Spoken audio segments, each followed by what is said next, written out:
What's up, guys? Welcome back to another TheSportUniverse Reacts video, or whatever you want to call it. I still don't have an official name for it. I don't know if I'll ever have an official name for it, but that's what I'm going to go with for now. So this week, I'm going to be reacting to the hottest team in baseball, which, if you guys didn't know, is the Mets. And if there's ever an excuse to talk about the Mets, I'm going to take it, especially if it's on this show, since I'm the one that's basically doing it for the show, and I feel like having topics that I'm most interested in to be able to talk about them provides the best content. And since I'm so big into the Mets, I feel like it's a very important thing for me to talk about. I have my Mets hat on. I guess I could wear it like this for a little bit. I'll go with it for a little bit, Why not? So, obviously, like I said, I'm reacting to the hottest team in baseball right now, which is the New York Mets. Crazy to say. I mean, I talked about on this week's podcast about how good the Mets have been doing, and they've just continued to ride that wave. They've won 13 of their last 14 games, putting them 3 games over 500 as of today. Today is Wednesday. This is coming out tomorrow. I don't know if it's going to be before or after tomorrow, so it probably will change.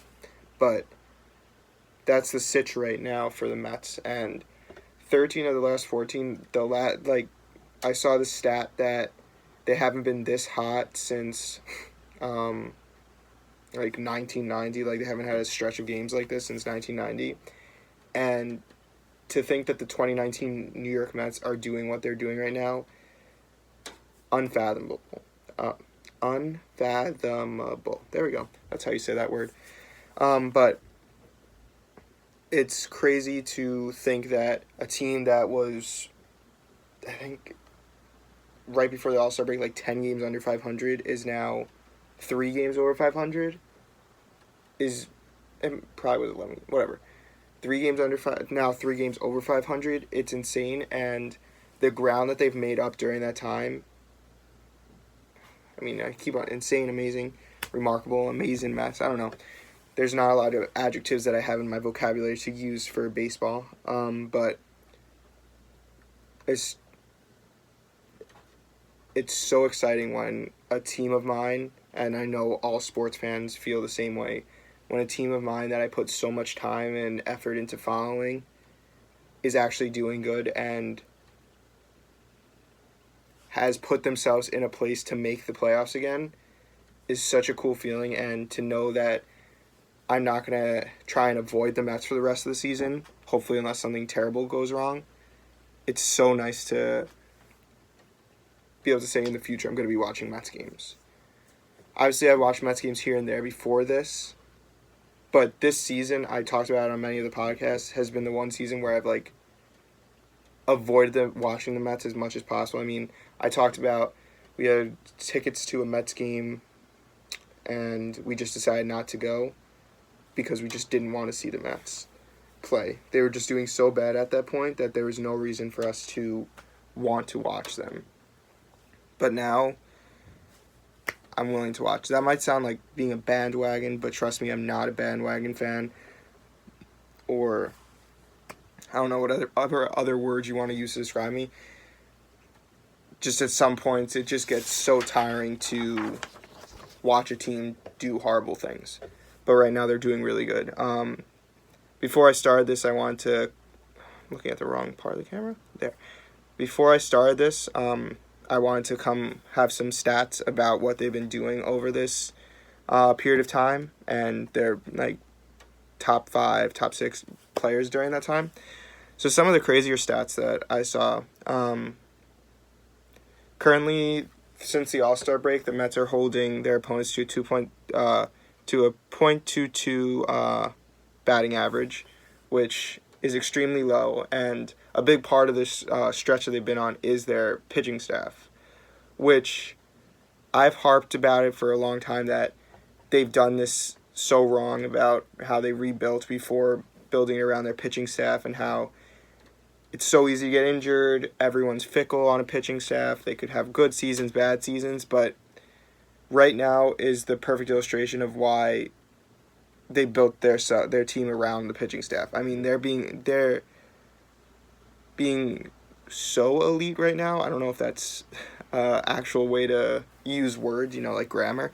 I don't know if that's an actual way to talk about it, but they're so elite right now that I'd say they're the best rotation in baseball.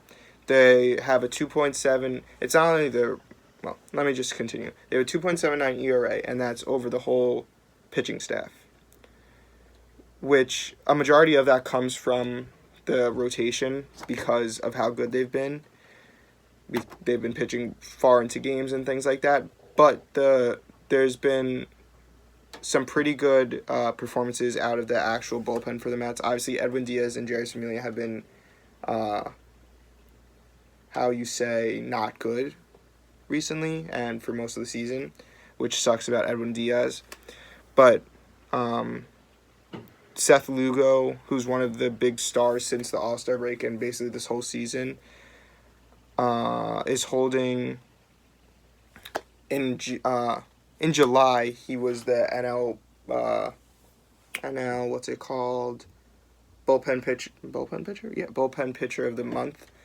He allowed no runs in that month and I think struck out 16 over 12.2 innings pitched, which is such a nice thing to see, especially for Seth Lugo. I mean, a lot of people know the story. Maybe if you're not a Mets fan, you don't know the story, but he was picked some crazy round in the draft, like a not crazy good round, crazy bad round, and was basically serving a life sentence in the minor leagues, and the Mets gave him a chance because he was doing good, and he's proven to be well beyond just a September call-up or whatever. It probably wasn't a September call-up, or he's proven to be not just a call-up and goes back down to the minors. He's definitely staying. I mean, he's been in the majors for 3 years now, but I feel like this year he's finally fit into a role, and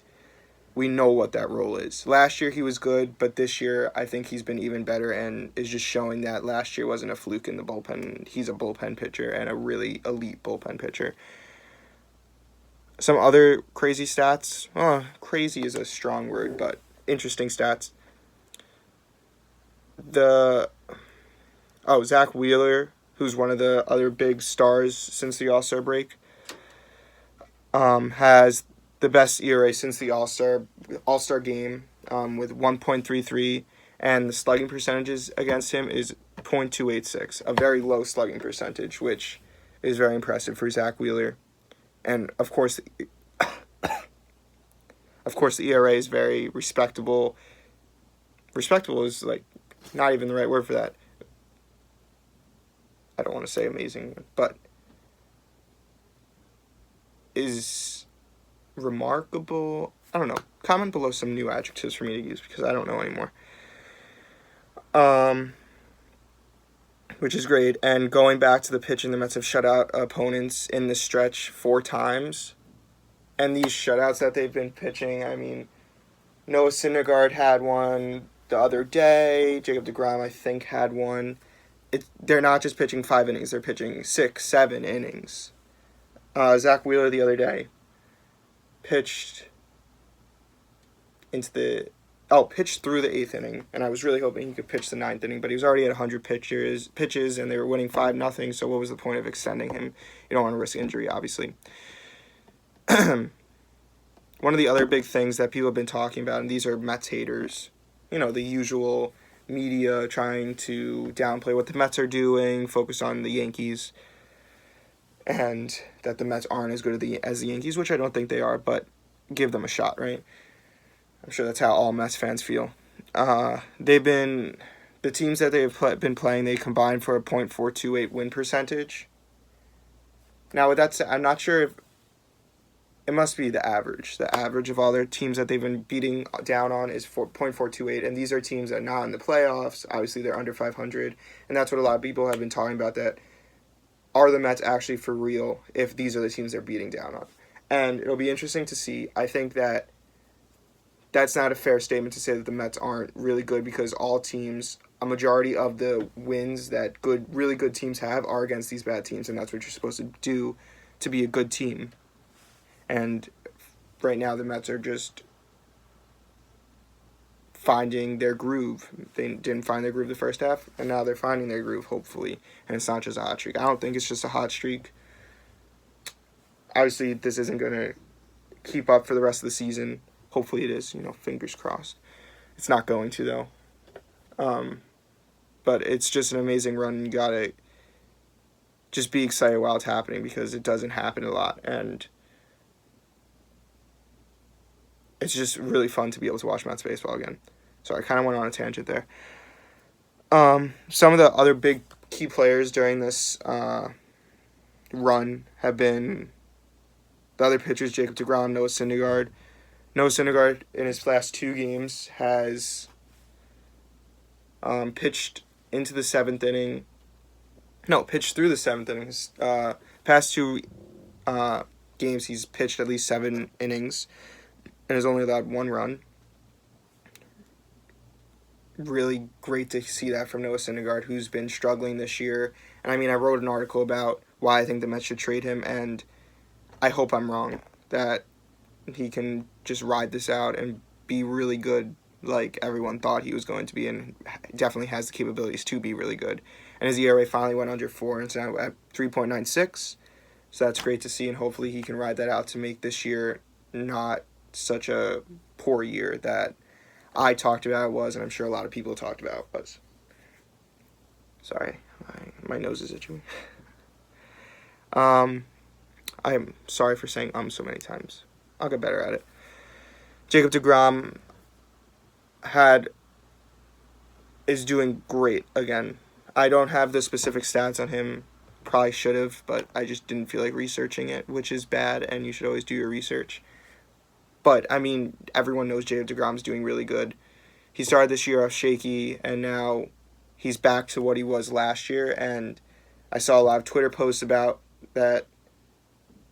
Don't be surprised if this is Jacob deGrom's run at another Cy Young. I'm happy with it. I'll be good with that. If Jacob deGrom wins 2 Cy Youngs in a row, that would be great, and just continue to prove why Jacob deGrom's an all-time great to me and to everyone else. 3 offensive players that have been key to this run.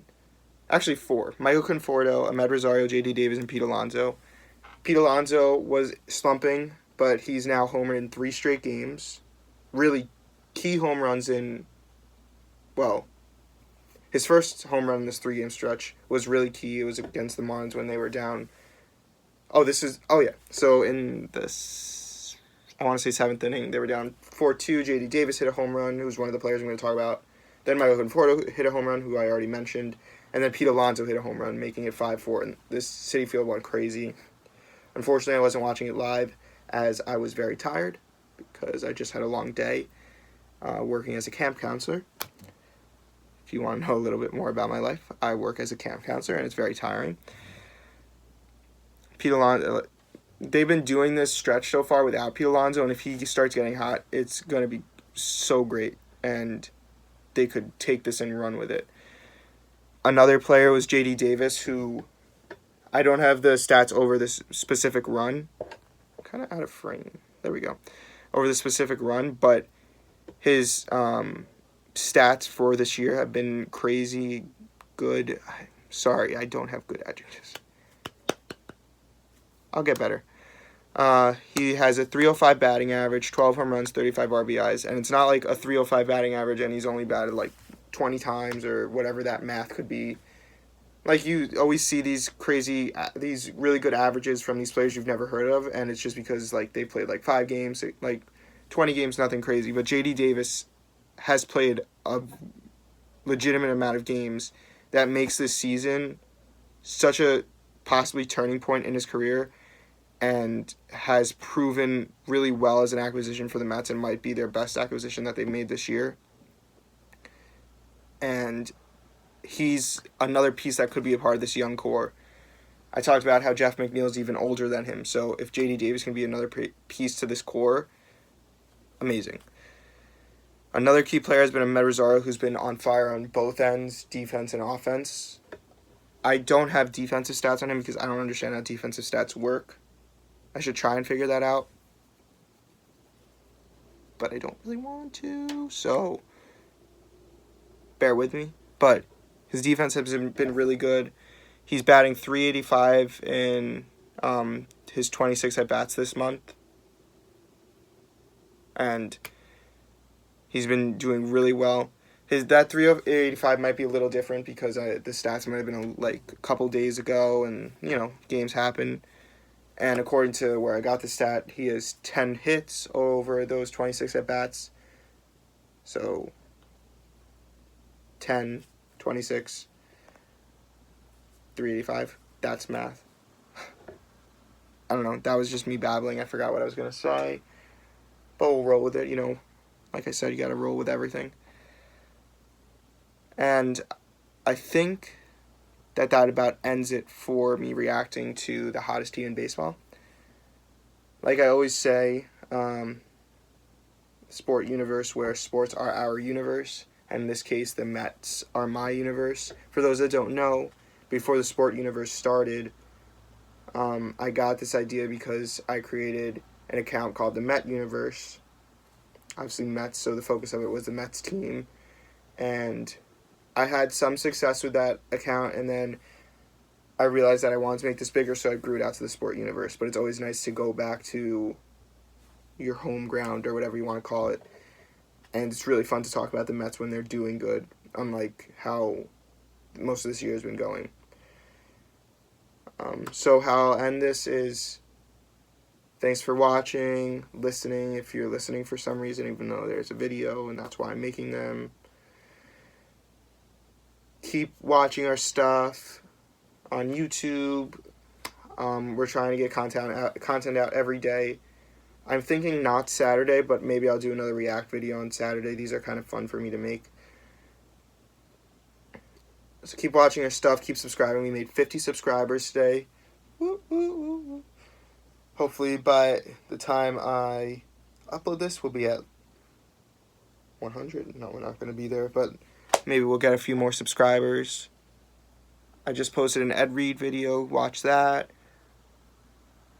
That was made by another person that helps me make the videos at Steeler News 7 on Instagram. Big shout outs to him.